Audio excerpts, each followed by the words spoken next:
ಬೀದಿ ನಾಯಿಗಳನ್ನು ಕೂಡಿ ಹಾಕುವ ಸುಪ್ರೀಂ ಕೋರ್ಟ್ ಆದೇಶಕ್ಕೆ ಸ್ಟೂಡೆಂಟ್ಸ್ ಫಾರ್ ಸ್ಟ್ರೀಟೀಸ್ ಸಂಸ್ಥೆ ಆಕ್ರೋಶ ಹೊರಹಾಕಿದೆ. ಸುಪ್ರೀಂ ಕೋರ್ಟ್ ನಿರ್ಧಾರದ ಕುರಿತು ಸುದ್ದಿಗೋಷ್ಠಿ ನಡೆಸಿದ ಸ್ಟೂಡೆಂಟ್ಸ್ ಫಾರ್ ಸ್ಟ್ರೀಟೀಸ್ ಸಂಸ್ಥೆಯ ಮುಖ್ಯಸ್ಥ ಕೀರ್ತನ್ ಸುಪ್ರೀಂ ಕೋರ್ಟ್ ಆದೇಶವನ್ನು ಮರುಪರಿಶೀಲನೆ ಮಾಡುವಂತೆ ಆಗ್ರಹಿಸಿದ್ರು. ಬೀದಿ ನಾಯಿಗಳನ್ನು ಶೆಲ್ಟರ್ನಲ್ಲಿ ಕೂಡಿ ಹಾಕೋದ್ರಿಂದ ಚಿತ್ರಹಿಂಸೆ ಆಗುತ್ತೆ. ಪ್ರಾಣಿಗಳ ಮೇಲೆ ದಯೆ ಇರಬೇಕು ಅಂತ ನಮ್ಮ ಸಂವಿಧಾನದಲ್ಲೇ ಇದೆ. ಪ್ರಾಣಿಗಳಿಗೆ ಆಗ್ತಾ ಇರುವ ಅನ್ಯಾಯವನ್ನ ನಾವು ಖಂಡಿಸ್ತೇವೆ.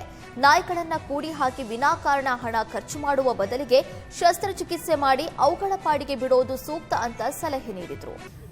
ನನ್ನ ಬೇಡಿಕೆ ಏನಂತಂದರೆ, ಸುಮಾರು ಜಾಗದಲ್ಲಿ ನಾಯಿಗಳನ್ನ ಇವಾಗ ಸುಪ್ರೀಂ ಕೋರ್ಟ್ ಅವರು ಹೇಳಿದ್ದಾರೆ ನಾಯಿಗಳನ್ನ ಕಾಲೇಜು ಇನ್ಸ್ಟಿಟ್ಯೂಷನ್ಸ್ಗಳಿಂದ ತೆಗಿಬೇಕು ಅಂತ ಹೇಳಿ.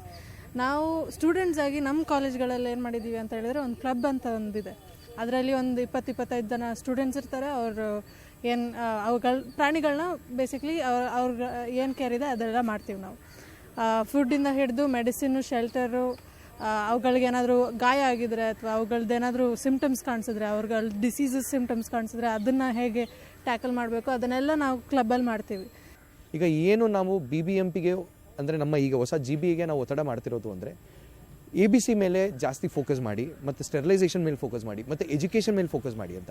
ನೋಡಿ, ಇದು ಸುಪ್ರೀಂ ಕೋರ್ಟ್ ಫಸ್ಟ್ ಬಂದು ಅದು 7/11 ಅದೇನು ಆದೇಶ ಮಾಡಿದೆ ಅದನ್ನ ಹಿಂಪಡಿಬೇಕು. ಯಾಕಂದರೆ ಅದು ಕಾನೂನಿಗೆ ವಿರುದ್ಧವಾಗಿದೆ. ನೋಡಿ, ಕಾನೂನು ಬಂದು ಬೀದಿ ನಾಯಿಗಳಿಗೆ ಒಂದು ABC ರೂಲ್ಸ್ 2023. ಯಾವುದೇ ನ್ಯಾಯಾಲಯ ಆಗಲಿ ಕಾನೂನಲ್ಲಿ ಏನಿದೆ ಅದನ್ನು ಇಂಪ್ಲಿಮೆಂಟ್ ಮಾಡಬೇಕೇ ಹೊರತು ಅದಕ್ಕೆ ವಿರುದ್ಧವಾಗಿ ತೀರ್ಪು ಕೊಡೋಕ್ಕಾಗಲ್ಲ. ಇವಾಗ ABC ರೂಲ್ಸ್ 2023 ಎಲ್ಲಿ ಸಹ ಶಾಲಾ, ಕಾಲೇಜು, ರೈಲ್ವೆ ಸ್ಟೇಷನು, ಬಸ್ ಸ್ಟ್ಯಾಂಡಲ್ಲಿ ಇರುವಂಥ ನಾಯಿಗಳನ್ನ ತಗೊಂಡೋಗಿ ಬೇರೆ ಕಡೆ ಕೂಡೋಕ್ಕೆ ಅಂತೇಳಿ ಕಾನೂನಲ್ಲೇ ಇಲ್ಲ. ಕಾನೂನಲ್ಲಿ ಇಲ್ದೋದನ್ನ ಇದು ಮಾಡಿದೆ ಅಂದರೆ ಇದೇನಾಗುತ್ತೆ, ಸಂವಿಧಾನಕ್ಕೆ ವಿರುದ್ಧವಾಗುತ್ತೆ.